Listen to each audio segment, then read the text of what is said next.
En Pauta Propia descomplicamos los temas que nos importan. Pauta 100.5.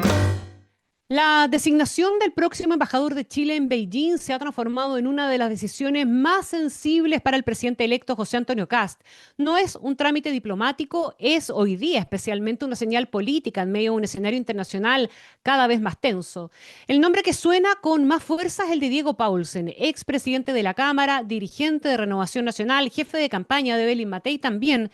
Su eventual llegada a China representaría una apuesta por conducción política directa. No es diplomático de carrera, pero sí un actor con peso interno y acceso al presidente, algo relevante cuando se trata del principal socio comercial de Chile.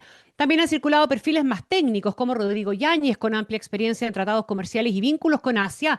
Recordemos que China concentra más de un tercio de las exportaciones chilenas: cobre, litio, cereza, salmón, y es actor clave en materia de energía e infraestructura. Beijing no es una plaza para improvisar, exige redes, comprensión cultural y capacidad de negociación en un entorno donde la rivalidad con Estados Unidos se ha intensificado, y lo sabemos en los últimos días por el lío del cable, ¿verdad? A esto se suma un elemento político adicional. Parte del gabinete entrante del gobierno de Kass ha tenido trayectorias empresariales con exposición relevante al mercado chino. El futuro canciller Francisco Pérez Maquena proviene del mundo corporativo con operaciones en Asia, y el próximo ministro de Economía también ha desarrollado carrera en sectores con vínculos comerciales con China. En defensa, el dato puede ser sensible también. En agosto del año 25, la filial británica de China Mobile International constituyó en Chile la sociedad CMI Chile S.p.A., trámite hecho por un abogado del estudio Barros y Errázuriz, fundado por el futuro ministro de Defensa Fernando Barros. El estudio ha dicho que asesoró la constitución de la compañía, pero que actualmente no mantiene relación con la empresa. No hay ilegalidad en ello, pero en un contexto donde telecomunicaciones por el cable e infraestructura crítica están bajo la lupa geopolítica, el estándar de escrutinio aumenta. El regreso de Donald Trump a la Casa Blanca tensiona también el eje Washington-Beijing, con una agenda más dura en aranceles, tecnología e infraestructura crítica. Chile necesita a ambos. Depende de China para crecer y de Estados Unidos para equilibrar su inserción estratégica. El próximo embajador deberá navegar esta tensión sin convertir a Chile en un campo de disputa. Los desafíos son concretos: blindar exportaciones agrícolas frente a eventuales restricciones sanitarias o comerciales, administrar la agenda del litio y minerales críticos en plena competencia global, manejar inversiones chinas con estándares de transparencia y seguridad, coordinar mensajes en un contexto creciente de escrutinio geopolítico. Por eso el nombramiento del embajador en Beijing no solo debe garantizar competencia y redes, debe transmitir autonomía estratégica y claridad de propósito país. Más que un nombre, lo que está en juego es el modelo de política exterior del nuevo gobierno. Si la apuesta es Paulsen, será una señal de conducción política y cohesión interna. Si es Yáñez, marcará pragmatismo comercial. Entre la presión de Washington y el peso del mercado chino, la señal que envíe Kass con este nombre dirá mucho más que quien ocupará una residencia diplomática. Mostrará cómo Chile pretende pararse ante el nuevo tablero global. Seguimos en Pauta Propia, con los datos y el contexto de los temas que nos importan. Pauta 100.5. Irán ya no está especulando sobre la guerra, está organizándose para sobrevivirla. Mientras Donald Trump utilizó anoche en el State of the Union para endurecer el tono contra Teherán, asegurando que no permitirá que obtenga un arma nuclear, y advirtió que si no hay acuerdo será muy mal día para ese país, en la capital iraní el mensaje se tradujo en algo más concreto: activar el plan de continuidad del régimen. El ayatolá Ali Khamenei ordenó preparar la estructura del Estado para resistir incluso un escenario extremo: bombardeos sostenidos, ataques selectivos contra la cúpula o interrupción total de las comunicaciones. Nombró capas sucesivas de reemplazo en la cadena militar y política, delegó facultades estratégicas en un círculo reducido y dejó diseñados mecanismos de sucesión acelerada. No es retórica religiosa, es cálculo político. El liderazgo iraní ha observado durante décadas cómo regímenes aparentemente sólidos colapsan en cuestión de semanas cuando el centro de mando desaparece. El hombre que hoy concentra el poder operativo es Ali Larijani, secretario del Consejo Supremo de Seguridad Nacional, veterano del sistema, expresidente del Parlamento y figura con redes tanto en la Guardia Revolucionaria como en Moscú y en Beijing. Se convirtió en el coordinador de guerra en la sombra, supervisa las negociaciones nucleares, gestiona la represión interna tras meses de protesta y diseña los escenarios de respuesta ante un eventual ataque estadounidense. El presidente Masoud Pezeshkian, quedó relegado a un rol secundario. En tiempos normales el poder se reparte, en tiempos de amenaza existencial se concentra. En paralelo, el país elevó sus Fuerzas Armadas al máximo nivel de alerta, reposicionó lanzadores de misiles balísticos en puntos estratégicos hacia el oeste, con capacidad de alcanzar territorio israelí, hacia el sur, dentro del radio de bases estadounidenses en el Golfo Pérsico. Cerró también temporalmente su espacio aéreo para ensayar pruebas y realizó maniobras en el estrecho de Hormuz, el corredor por donde circula cerca de un quinto del petróleo mundial. El mensaje es doble: capacidad de represalia y poder de disrupción energética. Trump, en su discurso, combinó presión, pero también ambigüedad. Dijo preferir un acuerdo, pero subrayó que no aceptará un Irán con capacidad nuclear. En la lógica iraní, esa mezcla es señal de que la opción militar está viva.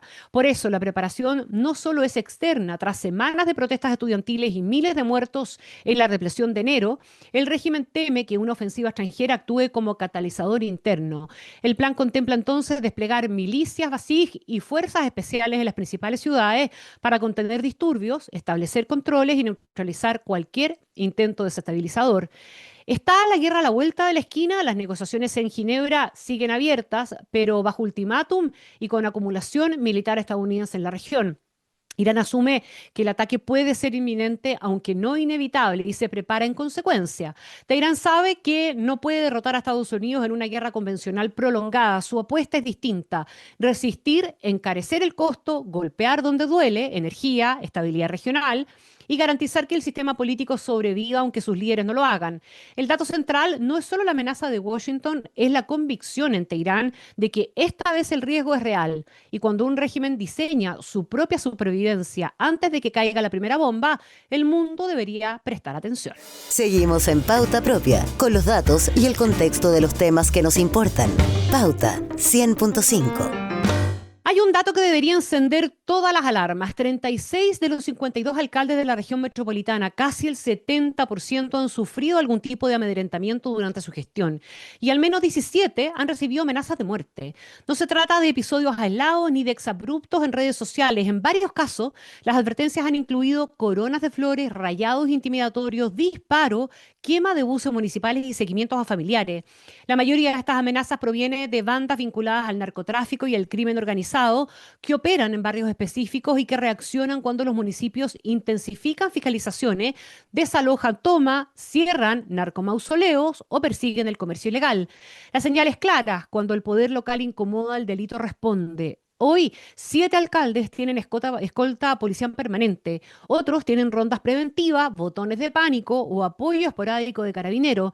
En comunas del sur de Santiago y del eje poniente, donde el control territorial de bandas es más fuerte, la amenaza ha sido más grave y sistemática, pero el fenómeno ya no distingue tampoco color político ni nivel socioeconómico. Expertos advierten que esta intimidación cumple una doble función: presionar decisiones concretas y al mismo tiempo potenciar la marca criminal, es decir, instalar reputación y demostrar poder frente a vecinos y rivales. El riesgo mayor no es solo la seguridad personal de un alcalde, sino que la autoridad termine inhibiéndose, moderando fiscalizaciones o evitando conflictos por temor. Desde el gobierno central se ha reforzado la coordinación con el Ministerio Público y se han activado protocolos de protección en casos calificados como de alto riesgo. También se estudia tipificar con mayor claridad las amenazas contra autoridades como un delito específico para evitar que queden diluidas en figuras penales menores. La Asociación Chilena de Municipalidades, en tanto, ha pedido una política nacional de resguardo y un catastro permanente de amenaza, denunciando que hay una cifra negra de alcaldes que no formalizan los hechos por miedo o por desgaste. El futuro gobierno hereda así un escenario delicado: autoridades locales convertidas en blanco directo del crimen organizado. Si el narco logra condicionar decisiones municipales, el problema deja de ser policial y se vuelve un problema estructural, porque lo que está en juego no solo es la seguridad de quienes ejercen el cargo, sino la capacidad del Estado de ejercer autoridad en su nivel más cercano a la ciudadanía.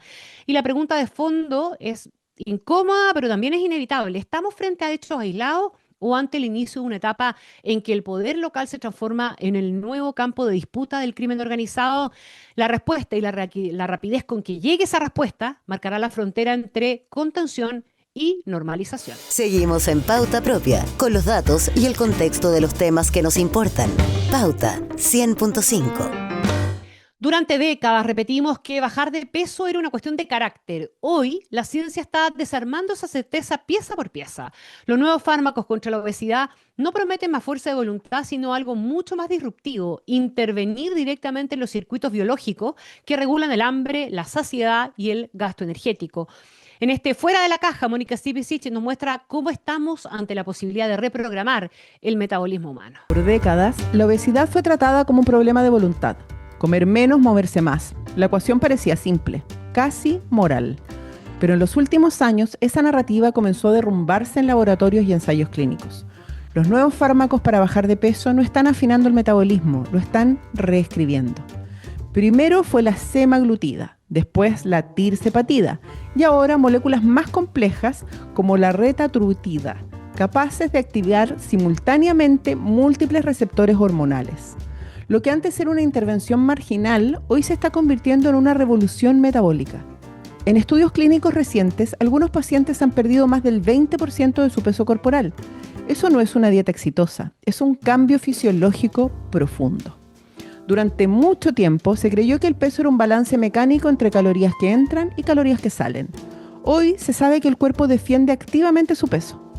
Cuando alguien adelgaza, el metabolismo se ralentiza, aumenta el hambre y el cerebro intensifica las señales de recompensa asociadas a la comida. El organismo interpreta la pérdida de peso como amenaza.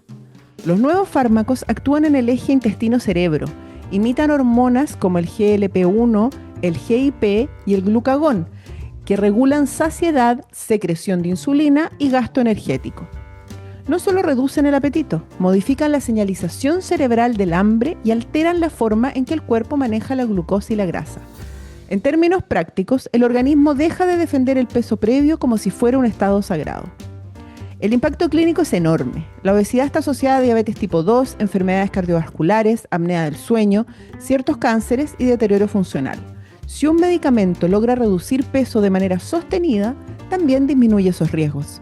Algunos estudios ya muestran mejoras metabólicas significativas más allá del número en la balanza. Pero esta revolución médica tiene otra dimensión, la industrial. El mercado de los fármacos contra la obesidad se proyecta como uno de los más lucrativos de la historia farmacéutica. Compañías que antes centraban su negocio en diabetes, ahora reconfiguran su portafolio completo. Las acciones suben, los competidores aceleran ensayos clínicos y los sistemas de salud enfrentan una pregunta incómoda. ¿Quién paga? Porque estos tratamientos no son una intervención puntual. Funcionan mientras se usan. Al suspenderlos, el peso suele volver. Eso implica tratamientos crónicos, posiblemente de por vida, y el costo anual por paciente puede ser elevado. Si la obesidad afecta a cientos de millones de personas en el mundo, estamos ante un mercado potencialmente gigantesco, pero también ante un desafío presupuestario colosal. Aquí aparece la tensión ética. ¿Estamos medicalizando una condición social? La obesidad no surge en el vacío. Entornos urbanos, alimentos ultraprocesados, desigualdad económica y estrés crónico forman parte del ecosistema que la produce. Un fármaco puede modificar el metabolismo individual, pero no transforma el entorno obesogénico. Sin embargo, reducir todo a es un problema social también invisibiliza la evidencia biológica. La genética influye, las hormonas regulan, el cerebro responde a señales complejas. Durante años, millones de personas fueron culpabilizadas por un fenómeno que hoy se entiende como enfermedad crónica multifactorial. Estos medicamentos cambian esa conversación. El organismo entonces ya no es una entidad fija que solo responde a disciplina. Es un sistema modulable, ajustable, intervenible. Y eso redefine nuestra relación con el cuerpo. Si podemos alterar farmacológicamente el hambre, ¿dónde termina la terapia y comienza la optimización? ¿Se usarán estos fármacos solo en obesidad severa o también en sobrepeso leve? ¿En adolescentes? ¿En personas sin comorbilidades? La industria farmacéutica no solo está lanzando un producto, está ayudando a redefinir qué significa tener un cuerpo normal. Y cuando la medicina redefine la normalidad, la cultura se reacomoda. Tal vez estamos presenciando algo más profundo que una moda terapéutica. Estamos viendo el inicio de una era en la que el metabolismo deja de ser destino y se convierte en variable editable. El hambre, una de las fuerzas más primitivas del organismo, pasa a ser parcialmente negociable. La pregunta ya no es si estos fármacos funcionan. La evidencia sugiere que sí. La pregunta es qué tipo de sociedad emerge cuando el cuerpo puede ser reprogramado químicamente. Porque cuando la biología deja de ser límite y se convierte en opción, lo que cambia no es solo el peso, cambia la idea misma del humano.